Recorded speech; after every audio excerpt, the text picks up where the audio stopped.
Hi. It's about 2:30 in the afternoon, Thursday. Um, all of the furniture has been moved out of the cradle. I am sitting on the floor right now just sorting through the contents of the lateral file cabinet that was in my office. And it brings to mind this paragraph that I wrote in my newsletter just a few days ago, talking about letting go and talking about the fact that I used to be rewarded financially and with some degree of respect and followership um, in my business that I created, which grew to six figures, um, for my ability to control things and to provide a path of apparent certainty. Um, and my ability to create systems that would produce the maximum uniformity of behavior among a group of people. That was called organizational skill. It was called ability to have things run smoothly.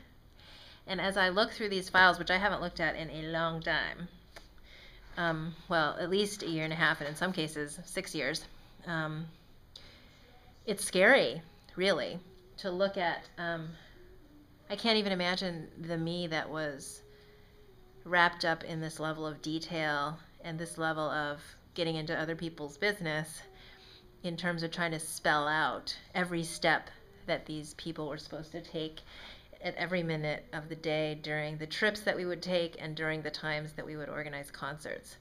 Now, what appeared to the outside was a very tightly run ship where everybody was doing what they're supposed to do.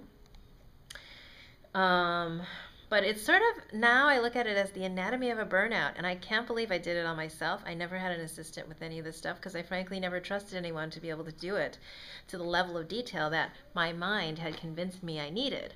It's frightening because for every concert I ever gave in the last 6 years, I had a folder, and in it was the program, the concert program, the logistics plan for the rehearsal, the letter or the email that would go out to parents with a list of every rehearsal and what time you had to arrive and where to be and what you had to bring, and a logistics plan for parking and arrival times and what you needed to wear. And I'm really just amazed. I can laugh now that people didn't think that I was insane. And maybe they did. Those are the ones that didn't join the school. But the fact that I was actually able to create a business with a following doing that, I think indicates more of the problem that we have than anything else. And I guess, that's a little bit of an extreme statement because I found my people based on who I was at the time. People that wanted a kind of structure.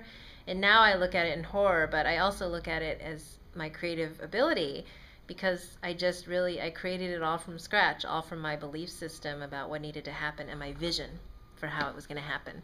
And just the how I was doing what I knew how to do at the time and how I was um, conditioned to see things happening based on my own life experience up to that point. So now that I've opened into a new experience, there's a new way. I still have creative potential. I still have that innate enthusiasm for creating events.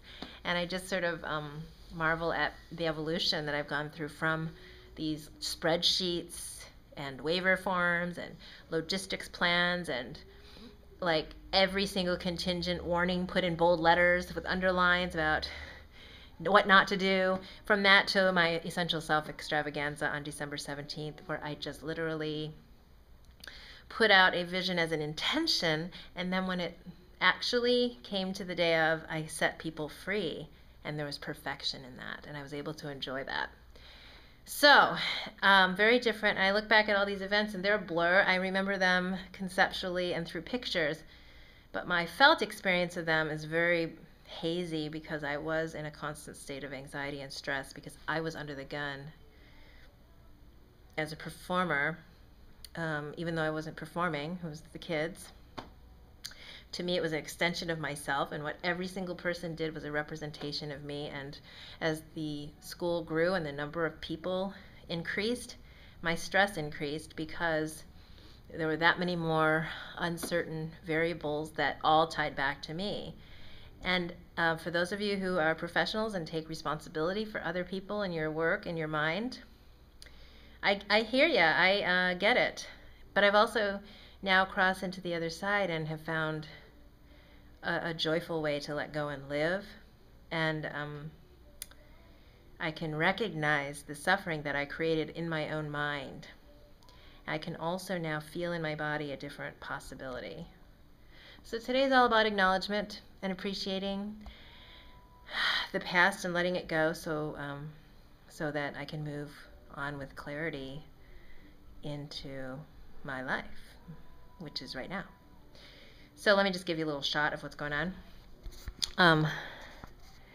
It just boils down to this: a bunch of file folders that are empty that are going to go in the recycling, and then this pile right there is all I'm taking. This is going to be thrown away. That's 6 years of paperwork right there.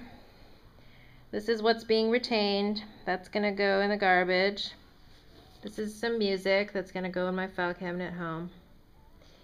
And that's it. So, if you're attaching too much to the work that you're doing and how important it is, sometimes it's really helpful to be able to take it apart.